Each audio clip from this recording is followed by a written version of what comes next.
back for another video. Today is the very first episode of the Personal Trainer Network, episode 1 with Nigel Rubio. I hope you guys enjoyed the video. I hope it's informative. We had an amazing discussion. I'm very grateful to be able to have talk to him, have this conversation. So for anybody who is looking to start their fitness journey or looking to get back on track, who needs a little bit of motivation, a little bit of success, feel free to follow him on his Instagram. Ask for any advice. Follow me on Instagram. Subscribe to this channel so you can see more personal trainer conversations, more fitness conversations, more fitness videos. So I hope you guys enjoy it. Let's get right into it. We're going to start this discussion with Nigel now. I'm here with my first guest, Nigel Rubio, over here, personal trainer extraordinaire. So just let us know a little bit about yourself. Tell us what your message is, how you train people, everything. Absolutely. So thank you, Nate, for having me on the show, man. I appreciate it. I'm a personal trainer at Headwaters Racket Club up in Orangeville, so I do personal training there. I teach classes there. I'm also a boxing coach. I've been doing boxing and mixed martial arts for a little while.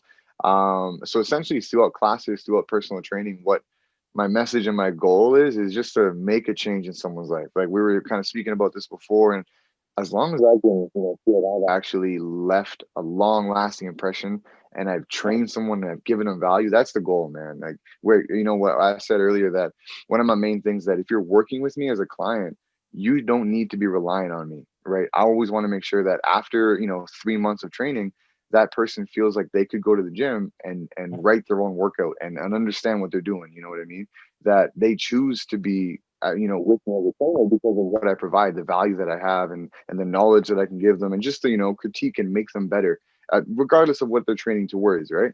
And I think that in essence is that's my goal. That's my perfect kind of projection would be to train and help as many people as I could, just in any aspect of life. Right? So what is the overall goal for you? Like, what do you want to achieve in, like, let's say the next 5 years for your life, for your career? Next 5 years, like career in life, it's kind of a tough spot I'm in right now, especially with COVID and everything going on. I think right now my goal would just to be for the next couple of years to build up a really good, not like fan base, but a really good following of people that trust what I'm saying, and I give value to it too, right? In the sense that everything that I say, it's not snake oil, it's legit stuff. I'm telling you because I've experienced it. I practice what I preach, and that I've done the research. I've gone and talked to other mentors. I've gone and studied other courses, so that when I tell you to do something or when I tell you not to do something because of this, it's because I've studied it, it's because I've experienced it myself, and I understand the workings of how certain movements go together or don't go together and stuff like that. So I think the goal would be just to be able to create a bit of a following, maybe just like focusing on online, on social media, and getting sort of that recognition. Oh, like he does know what he's talking about. Like I'm not just doing BS into the world. Like you see on YouTube, some of these guys come out and because they look good, they get away with saying whatever they want. But I always want to make sure that if I'm going to put something out into the world, it's legit and that it's going to be something that people can use, and that's sort of the name of it, great longevity and leave a legacy, as cheesy as it sounds. Okay, so I got a couple questions from people I know who want to ask specific questions to trainers. So the first question is by my boy Zach Spencer. He said, when do you prioritize doing weight exercises and calisthenics over cardio? Well, I think one is kind of like a tough question, but like in sense of when I would do it in my own personal training is I prioritize it like if I had 5 days to train, 3 of those days are going to be more strength training days and more kind of calisthenic style stuff. And the 2 other days, like a Monday, Wednesday, Friday, that's my strength. Tuesday and Thursday will be more of like my cardio style stuff. And also too, like you don't want, like for me, cardio is always more of like a side dish sort of thing. Like the meat and potatoes should be your strength training, should be your calisthenics, your mobility, stuff like that. And then your cardio is the accessory to that. You know what I mean? I think the unfortunate part is a lot of people tend to do more cardio than they do strength training. Mainly because they don't want to get too bulky. They want to lose fat quickly. So what happens is if you only do cardio, you become like skinny fat. You haven't put on any muscle, right? And overusing cardio ends up like eating away at those protein stores, and you start losing some of that muscle because you don't use it to use it, right? So as long as you always, in effort to like you find to live faster. I always tell people like that, like pick it up faster, push it above your head faster. If that's what you want, go ahead. But also too, and I think that's tough too is that I don't know, like some people obviously do like fighting. Let's be real. Some people enjoy running. I don't always enjoy running unless I'm getting ready for a fight. Then I'm going to do it. So I always tell clients, find something that like your heart's a muscle. That's all. Your heart is a muscle. So find something that works that muscle out that you enjoy. If it's tennis, go do that. If it's running in the snow, go do that. Like I don't care what it is. Find something you enjoy and go and do it. 10 minutes, 20 minutes, whatever. And then you can start incorporating that into your workout a little bit. Maybe you do like a half-hour workout, and then you go and you play a game. Or you do, vice versa. But as long as you're getting in that time, it doesn't matter what it is to me. Yeah. I always say everybody has some sort of comfort zone, comfort level. For some people, that is powerlifting, is strength training, is resistance training. That's your thing. You enjoy doing that. I don't think you should stick away from that at all. Some people enjoy cardio. Some people enjoy calisthenics more. Like the thing is it depends on what your goals are, and it also depends on your level of fitness experience, right? Because you can't be somebody who's never lifted weights before and try to get into weightlifting seriously. Like just go from 0 to 100 and expect things to just change. It's going to take time. It's going to take effort. I would actually say do calisthenics first. Get the actual body weight stuff down, and then you do something different. You can start adding weight and adding load, and then you decrease the depth. Yeah. That's a progressive overload, bro. It's exactly what it is. If you literally just overload your body too soon, that's when you're gonna have to go and repair way too early. Exactly. You know what I mean? It's one research thing that I saw recently was really cool. It compared essentially intensity versus volume, right? Where say your max number of push-ups is 10, right? So on Monday, you go to your max, you do 10 push-ups. If that's your true limit, you're gonna be kaput for like 2 days after that. So maybe on Wednesday you could do like maybe 8, but you're still so sore from Monday. Then now you've only gotten like 18 push-ups. Then you rest Thursday. Same thing on Friday. Now say if we're doing the numbers, you've done what is that? 10, 8, I don't know, 26. You got like 26 push-ups done all week long. As opposed to maybe just doing like 7 push-ups every day. Already 3 days in, 7, 14, 21, you get 28. You've done more volume with a lower intensity, right? So finding that sweet spot where you're not pushing your body to the limit all the time, because then it's like you're redlining your car all the time. The engine's gonna blow eventually. And the same thing with your body. If you're always pushing it to 100% intensity, that's where you start getting injuries. Your knees start getting weak. Like you start pulling stuff, you start tearing stuff. Because you need, like, if I always tell people, train hard, recover hard. Give yourself that time to repair your body and to fully recover before you go back into that next session. Yeah. Okay. Next, Dan Zovic, he sent me a whole bunch of stuff. So first question is, are taller people generally stronger than shorter people? Which I think we can both say, I don't necessarily think height indicates strength. No, for sure. I think it's an interesting argument in a sense, right? Because it's also, if you have the same amount of muscle on a guy who's 5'8" as opposed to a guy who's 6'2", that's 4 inches of room to spread that same muscle out between a taller guy and a shorter guy.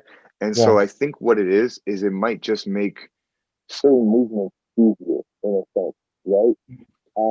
Because of lever. I think that's sort of the only thing I would sort of compare that to.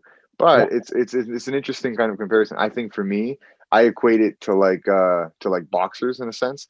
If I had to fight a tall, lanky dude or a short, stocky guy, I'd rather fight the lanky dude, but he's still gonna hit hard. Like regardless, they're still gonna have power. I think it's just they're gonna be a little bit better at certain movements compared to each other, right? And a huge part of it too is genetics, right? Like height doesn't necessarily indicate strength level, but I know weight has a lot more to do with strength. The bigger you are, the more you can lift. Yeah. It's a general topic. Like, yes, there are people who are like 180 who can lift as just as much as a guy who's 230. But that's also just through work and dedication. Yeah. Okay. His second question is, can a taller, skinnier person be just as strong as a buff, short person? And I think we both can say yes and no, depending on your both people's level of fitness, right? Yeah, and that's exactly it. I think if you had a tall dude and a short dude on a back squat and they were both swimming for the same amount of time, I don't see why they wouldn't be able to squat the same way. But like you said, it would come down to a bit of the genetics, to the training, I think, outside of it and stuff that's maybe out of their control, right? As long as you're both following the same plan, you're putting in the same work, you drink the same amount. Like if everything's the same from a technical standpoint, then it just comes down to crap that we can't unfortunately control. And maybe it's hip mobility, the way you were born, you know what I mean? Like, and that's where too, like, right? That's what we were saying, right? You're like, one of the key things is squat depth, where we were talking about this earlier. And a lot of times it's like, oh, ass to grass, trying to get as low as you can. But not everybody is physically capable of doing that. And that's the issue, because then you get trainers that aren't trained spewing this out and telling everyone, oh, ass to grass, got to get low, got to get low. And some people's hips don't allow it. And then they're tearing up their hip flexors, they're hurting their lower back, they're putting all this weight, and their lower back and their lumbar spine can't support that kind of a movement loaded that way. Yeah. But because they don't get low, definitely not. Number 3 is, how valid is no pain, no gain? Do you need workout so you're sore in order for muscle growth? I think that's kind of going back to what we touched on, like the intensity versus volume. I think that if no pain, no gain is very possible. You want to go to like you feel the burn in the sense that the muscle's working, not that it's like falling off the bone. Like you want to make sure that it's doing what it can handle. If you work out so hard that 2 days later you're still immobilized, you went too hard. You know what I mean?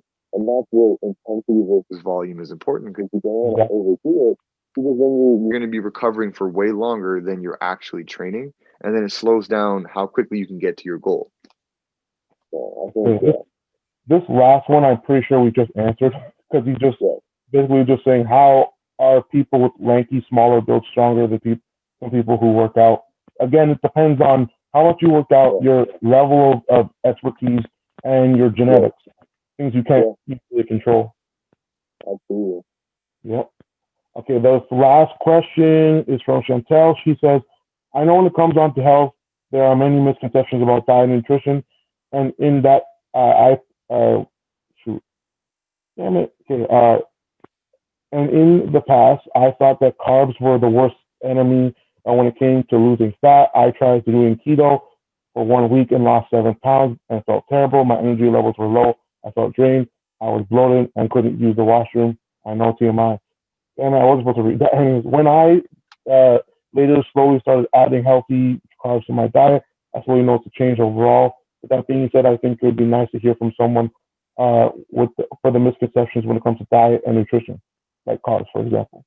So, Nigel, do you have any expertise?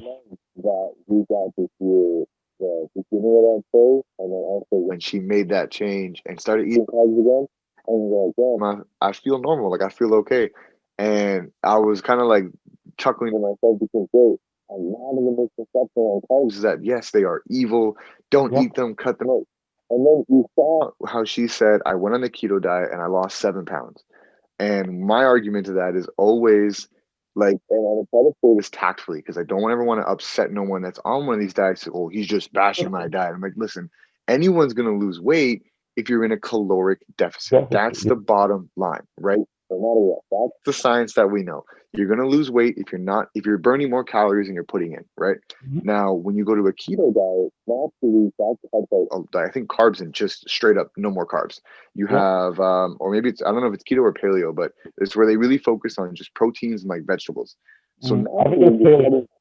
And so naturally, you're cutting stuff out, so you will be in a caloric deficit. You will naturally start to lose weight. But anything that's too extreme on one side or the other, it's going to have bad effects, right? And so one thing that I've really enjoyed seeing online, some other guys have been doing, is they eat around their workouts. They eat their heavier carb meals around the workout, whether it's before a couple of hours or after, like, within an hour to a half hour. They eat those heavier meals around the time they work out because your body's going to uptake a lot more of those nutrients um, sooner after the workout. It's looking for that kind of replenishing recharge. So if you're going to eat those heavier meals, I always tell people try to eat them earlier in the day. You're going to be more Exactly. active. You're moving around more. You're more likely to burn it off. And then also too, focus, like, you don't have to cut them out. When you go to eat like a plate of food, they always say you want most of it to be your protein, the other bit to be your veggies, and then there's your carbohydrates, right? Try to Yep. eat the protein first. It's going to fill you up faster. So one, you're getting in the protein to build the muscle. If that's the name of the game, if you're trying to put on muscle and make that change, you need to increase the protein. Right? So Yep. one, make sure you get that in first, because otherwise, a lot of times we tend to eat veggies and like rice, and then we're full, and then we're like, oh, I can't really finish the rest of my food, which is the important stuff, right? We ate all the Exactly. carbs and we ate all the other crap, but we didn't get to the meat and potatoes. Yep. So I always tell people, make sure that you're watching those juice and that intake. Mhm. But carbs are definitely not the enemy, and I think it's important to, like, if keep looking to do weight loss and fat loss, because a lot of times what females tend to come to me with that, I want to lose the midsection, that tire around my tummy, like that's what everyone's struggling with. Yeah. I would say weight training is definitely going to help, because you're going to turn those fat stores into muscle stores. You're going to switch over that into more of a muscular build. Yep. And then two, also, don't just cut anything out. Make sure you're getting a good balance, right? Always make sure that you've got the, like, if you need to, like, if for a dietary reason, take supplements, right? If you need to get iron, B12, whatever it be, make sure you're getting that in. Mhm. But yeah, I think cutting anything out is just too extreme, in my opinion. Granted, I'm no like certified nutritionist. This is just what I've experienced over the length of my training, what Exactly. I've picked up, what I've tried, things like that, right? But Mhm. yeah, eat intuitively, watch what's going into your body. If it helps, get a tracker. There's tons and tons of apps now out My that you fitness can pal. Use it. I literally told people. Yeah. I 1000% agree with everything Nigel said. Um, I don't really have much to add on to it. All I would say is don't drastically change your diet, because it can really affect yourself and your health and your well-being. And I know you're trying to lose weight and you're getting in better shape, but you don't want to not be able to get out of bed because you're not consuming enough calories to function, right?